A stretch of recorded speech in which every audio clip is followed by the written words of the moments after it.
வணக்கம் நண்பர்களே, இன்னைக்கு நம்ம வீடியோல தமிழ் சினிமாவோட லெஜண்ட், எதற்கும் அஞ்சாத நடிகவேல் எம்.ஆர். ராதா அவர்களை பத்தி பலருக்கும் தெரியாத சில அதிரடியான மற்றும் சுவாரஸ்யமான தகவல்களை பார்க்க போறோம்.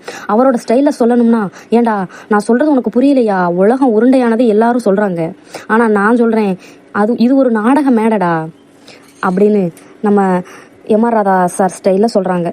வீட்டை விட்டு வெளியேற ஒரு மீன் துண்டு காரணமா? ஆமாங்க, அவரோட 10 வயசுல வீட்டில் சாப்பிடும்போது எக்ஸ்ட்ரா ஒரு மீன் துண்டு கேட்டு அவங்க அம்மா தரலன்னு கோவிச்சுக்கிட்டு வீட்டை விட்டு ஓடி வந்தவர் தான் இந்த ராதா. அந்த வைராக்கியம் தான் அவரை நாடக உலகத்தோட சக்கரவர்த்தியா மாத்துச்சு. அப்பா ஒரு போர் வீரர், ராதாவோட தந்தை ராஜகோபால நாயுடு ஒரு ராணுவ வீரர். அவர் ரஷ்யாவில் நடந்த போர்ல பசோவியா என்ற இடத்துல வீர மரணம் அடைஞ்சவர். வீரம் அவரோட ரத்தத்திலே கலந்ததுன்னு இதுல இருந்தே தெரியுது. எம்ஜிஆர் துப்பாக்கி சூடு பலரும் அறியாத உண்மை. 1967 எம்ஜிஆரை சுட்ட அதே துப்பாக்கியால் ராதா தன்னையும் சுட்டுக்கிட்டாரு. அப்போ டாக்டர்கள் அவர் பிழைக்கிறது கஷ்டம்னு சொன்னாங்க. ஆனா யமனுக்கே சவால் விட்டு திரும்பி வந்தாரு. இதுல ஒரு காமெடி என்னன்னா, இவங்க 2 பேருமே ஒரே கடையில தான் துப்பாக்கி வாங்கியிருந்தார்களாம்.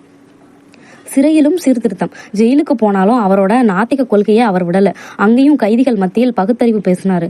அங்க இருந்த அனுபவங்களை சிறைச்சாலை சிந்தனைகள்னு ஒரு புத்தகமாகவே கொண்டு வந்தாரு. பக்தி படத்திலையும் பகுத்தறிவு.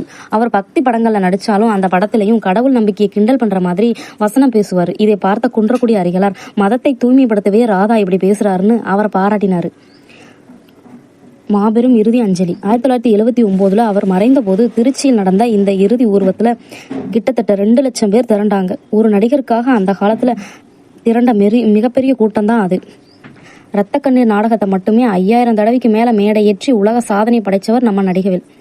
இந்த தகவல் உங்களுக்கு பிடிச்சிருந்தா நம்ம சேனலை சப்ஸ்கிரைப் பண்ணி வச்சுக்கோங்க, லைக் பண்ணுங்க. வேறு ஒரு சுவாரஸ்யமான தகவல்களோடு உங்களை சந்திக்கிறேன். நன்றி, வணக்கம், தேங்க்யூ.